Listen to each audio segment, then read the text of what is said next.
dalam lingkungan 10 km, tidak lebih daripada itu. Jadi saya berharap ini satu kelonggaran yang diberikan menunjukkan keprihatinan pihak kerajaan pada masa ini. Terima kasih. Telah ada kebenaran untuk dia panggil saya ingin untuk makan di kedai makan di mana satu meja keluar.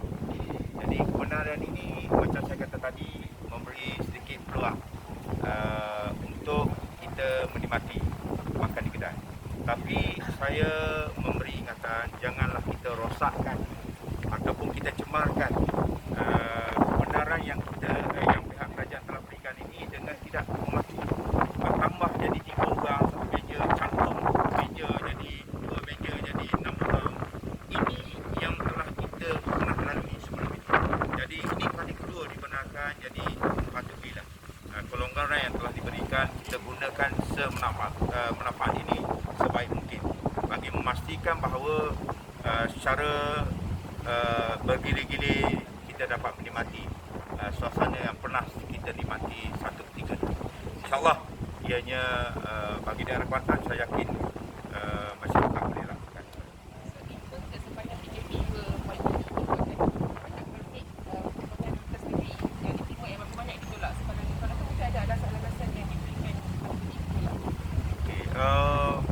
Bermula daripada PKP fasa kedua ni 2.0, PKP 2.0, saya terkejutlah melihat statistik pihak IPD Kuantan telah meluluskan keseluruhannya 40,000 permit kebenaran rentas daerah, rentas negeri dalam tempoh PKP 2.0.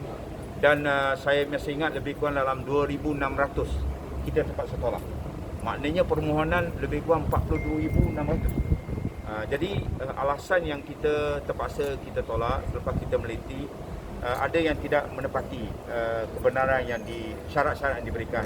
Contohnya mengatakan untuk bergerak bagi urusan kerja, surat majikan tidak ada dan tidak ada satu bukti bahawa dia terlibat dengan satu kerja yang dibenarkan di tempat yang mereka nak pergi.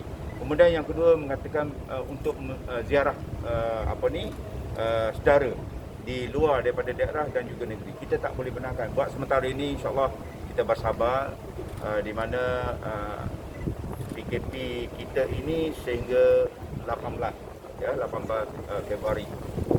Jadi kita sabar dengan kepatuhan kita percaya dia akan jadi lebih baik. Dan saya juga berkaitan dengan permohonan rentas daerah ni atau rentas negeri.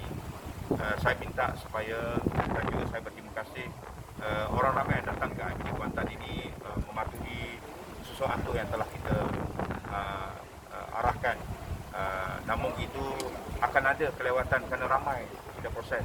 Saya telah mengarahkan pegawai saya supaya meneliti secara bijaksana dan kelulusan itu mestilah yang mempunyai integriti dan juga yang sewajarnya diluluskan. Kita tak boleh meluluskan sewenang-wenangnya. Ini arahan yang telah kita terima dan kita kena ikut.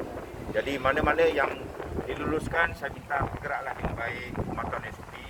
Yang mana yang tidak diluluskan bersabar, ada sebabnya dan insya-Allah sekiranya ada perkembangan datang balik. Ada masalah datang balik kepada IPD. Saya bersedia. Pegawai saya dan saya bersedia untuk membantu.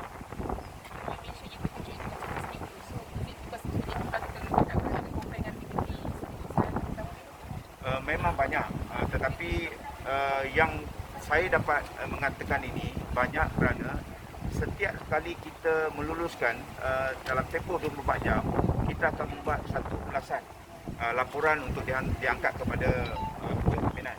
Jadi kita kaji termasuklah sebab-sebab apa yang tidak diluluskan.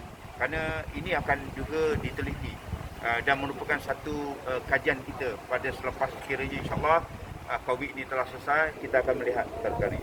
Dan juga kelulusan kita ini kebanyakannya adalah urusan yang paling tinggi, urusan kerja yang memang tidak dapat dilakukan. Kuantan ibu negeri melihat berlakunya kerancakan dari segi bidang ekonomi lah. Yang daripada Kuala Lumpur datang yang dah selesai melakukan tugas di Kuantan atas kebenaran untuk balik kita benarkan dan sebagainya. Ditambah pula dengan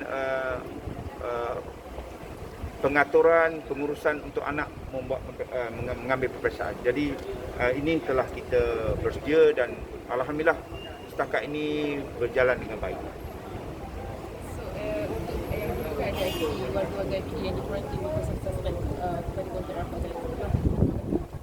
Ya, bersyukur saya alhamdulillah